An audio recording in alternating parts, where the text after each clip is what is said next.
Hi there, welcome to yet another video tutorial, and in this tutorial you're going to learn how to capitalize every first character of every word in Excel using the proper function.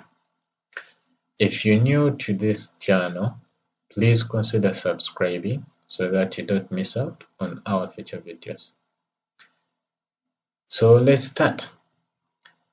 We have data here that has small letters, and some has a mixture of small letters and capital letters, and then the other has a mixture of small letters and special characters like the dot. And we want to capitalize every first character of every word. What we do, we come to a cell here and type in equal sign, and then type the word proper, then click on it, and then you click on the cell that you want to capitalize the first character of every word in that cell. So in our case it is B3.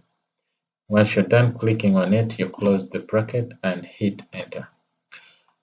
So you will see in our column here, column C, you'll see that now we have call forwarding unconditional with capital C and capital F and capital U that have changed from small to caps.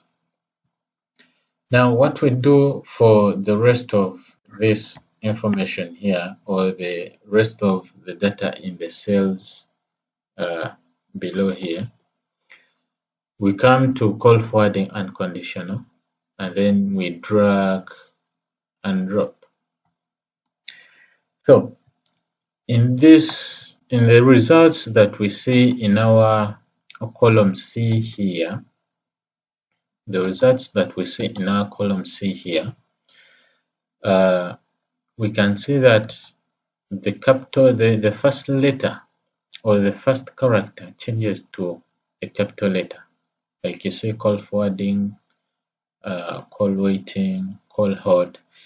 But have you noticed that for call hold here, that has a special character which is a dot,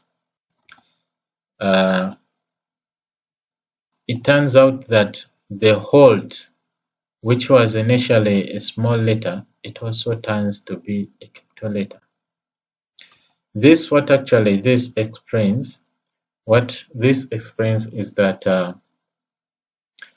proper function works with where we have special characters and a space.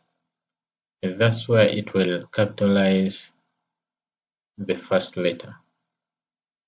So you need to take caution on this.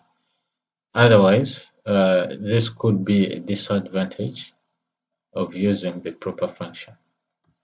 So in our case, if we want, once you click on these cells here, you can see that we have the formula proper B6 in our formula bar here. Now, what if we want the call hold, the data that is in that cell, to be the one that is appearing in the formula bar here? What we do, we highlight the converted data, and then we copy, Ctrl+C, and then we come to the Home tab and click on Paste, and then look for paste values. We want to ensure that we paste values only. Once you click on that, you can see that when you click on any of these cells here, you can see that we are also having the same exact information in that cell or data to be the one that is displaying in the formula bar here. I hope this has been informative. Let me know by commenting, hit the thumbs up button and share. Don't forget to subscribe. Thank you.